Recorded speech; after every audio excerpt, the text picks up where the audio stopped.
Grand Theft Auto The Trilogy Definitive Edition is now available across many platforms digitally.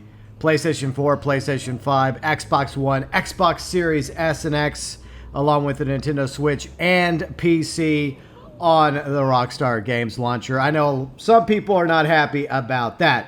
It is coming physically to a few platforms on December 7th, including Xbox One, Xbox Series X and S, along with the Nintendo Switch and PlayStation 4. No word yet on whether or not there'll be a physical copy for the PlayStation 5, but I imagine that'll probably be the case sometime in 2022.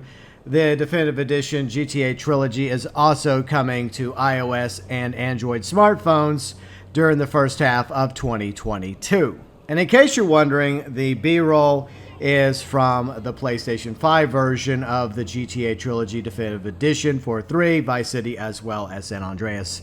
This is not necessarily a review because obviously I haven't played through all 3 games. I just started playing through GTA 3, which I will continue to play through throughout the weekend. Once that's complete, I'll move on to Vice City, and then, of course, to San Andreas. But I did play a little bit of the tutorials of all 3, and I've explored a little bit of all 3 games, enough to give you my overview, which will include my thoughts, I guess you could say a little bit pros, cons mixed in together, and whether or not I think it's actually worth the full price tag of $60 for GTA Trilogy, the Definitive Edition. Your thoughts, your views, your opinions, as well as whether or not you think this is worth $60 US. As always, welcome below in the comment section. So one thing I'm going to say is there were some changes that we were kind of hoping that Rockstar was going to do. I mean, Grove Street Games were going to do to the games, specifically 3 and Vice City, was give Claude and Tommy the abilities to swim, but unfortunately Claude and Tommy still will drown if they get in the water, so that sucks in my opinion. The ability for Claude and Tommy to swim would have been awesome, but unfortunately they cannot. However, there were some things that Grove Street Games did improve upon, including the weapon wheel and the radio station wheels. So those work pretty well in all 3 games, very similar to how they work in GTA 5 and GTA Online. And great news for all of you that like using the cheat codes, just for fun, the cheat codes still work in all 3 games. And if you want to know how to find the cheat codes, they're all over the internet. Just type in GTA 3 cheat codes, Vice City cheat codes, San Andreas cheat codes. Yes, they still work. However, I would advise against using the cheat codes while you're playing through the games because they will go against the trophies as well as the achievements. The map of Liberty City has been added to the pause menu for GTA 3, which is something that was not in the original version of GTA 3. Props to Grove Street Games for including that interactive map because we had it for Vice City as well as San Andreas, but we do not have it for GTA 3 until now. Speaking of the maps and the mini-maps, you have the ability to zoom out on the mini-map a little bit, and it kind of goes 3D for you, which is really convenient for all 3 games. And you also can go into the map in the pause menu and have waypoints now to get from point A to point B throughout Liberty City, as well as Vice City, and of course, all 3 cities in the entire map of San Andreas. Overall, the worlds of GTA 3, Vice City, San Andreas look really good for the most part.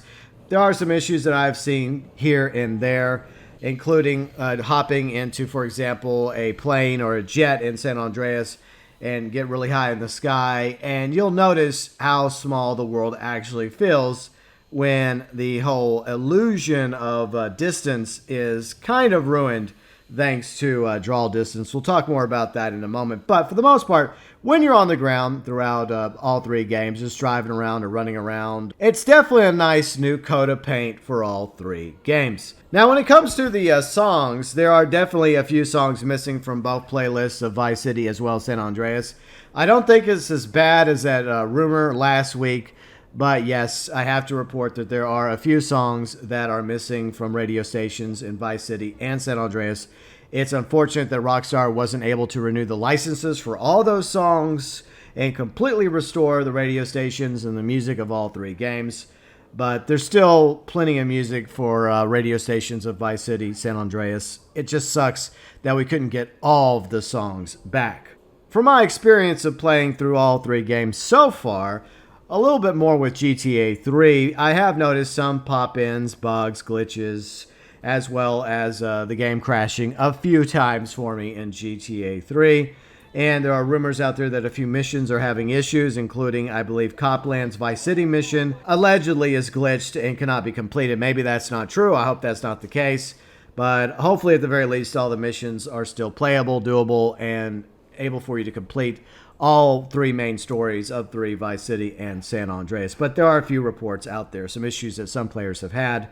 Now, while the worlds of 3, Vice City and San Andreas, for the most part, look pretty decent, the NPC characters, those models kind of range between decent looking and outright fugly. There's some that look on par with their OG 3 Vice City, San Andreas counterparts. And then there's some NPCs you'll come across that looked very, very scary indeed. Some other things I noticed while playing in Vice City was sea life appearing. The fish, the turtles, dolphins, and sharks appear to be on track. They look like nothing more than props. They don't really move. They just like, well, they do move from like left to right, but it's not like they have any like physical movement. Their fins don't move. They don't look alive.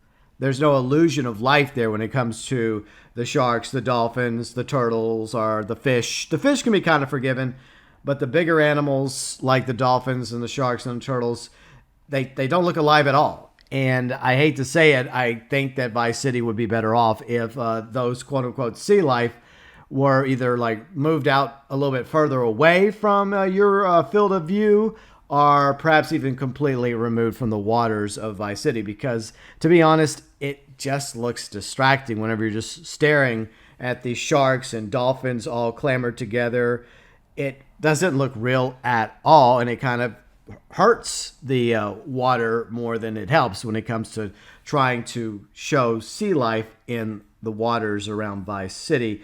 Now, when I was talking about the draw distance being a double-edged sword, yes, draw distance is great for some games out there, especially newer games like GTA 5 Online, as well as Red Dead Redemption 2 and Red Dead Online.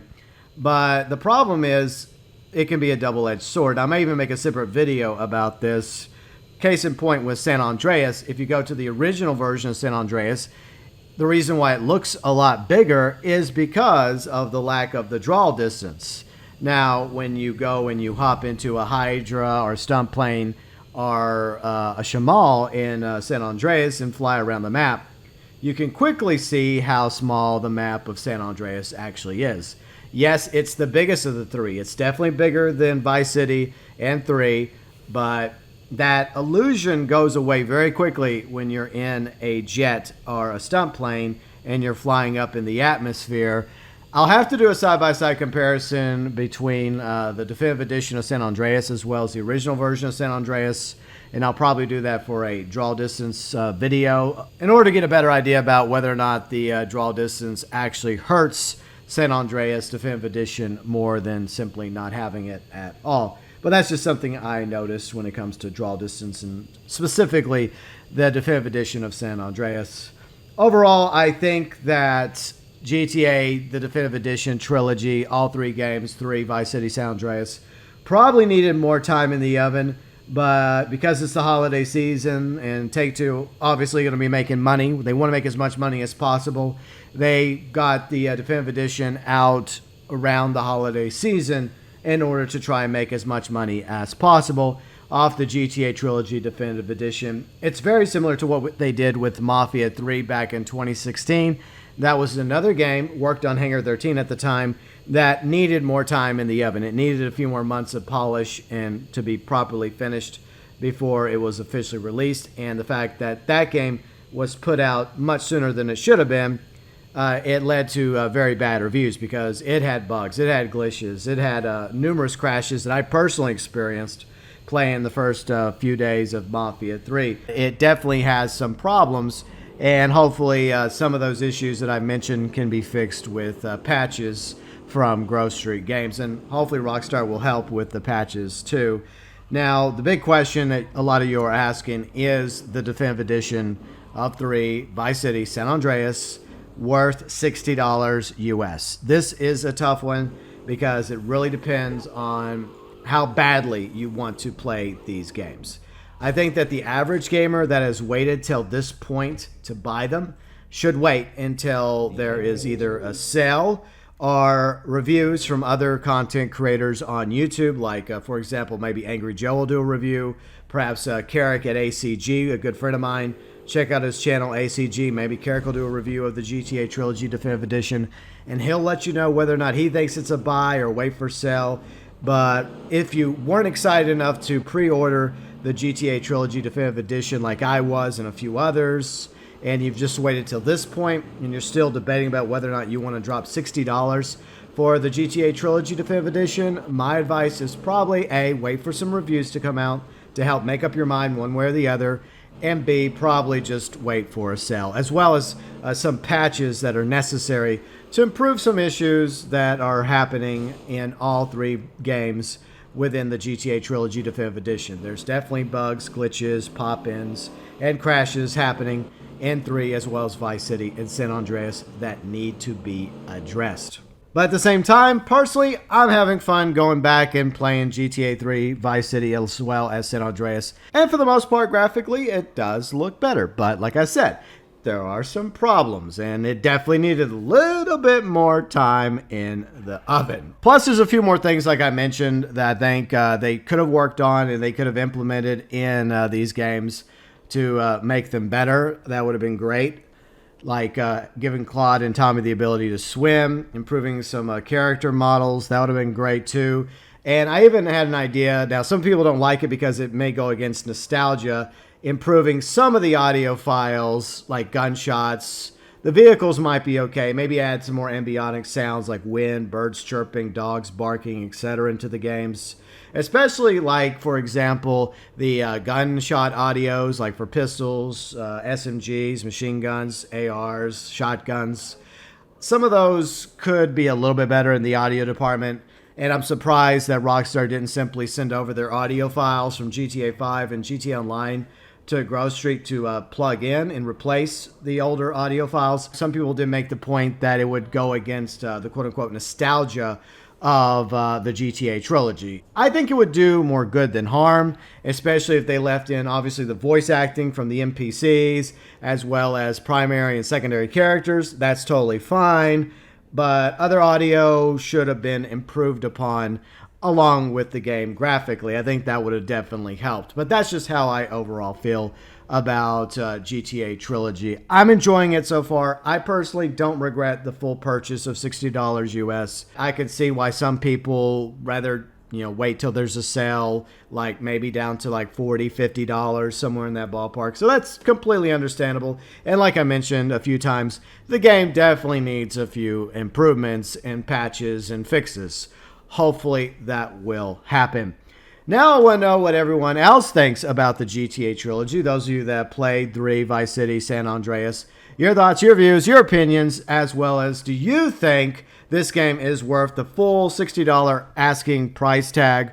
Or do you think that it's better for people to wait for patches, fixes, improvements, as well as possibly a sale, as well as reviews from some other content creators out there? If there's anything else you would have liked to have seen improved upon or included, and were there any missed opportunities here when it came to the GTA Trilogy Definitive Edition? Some things you think they should have improved upon or added, like cut missions, no, not hot coffee.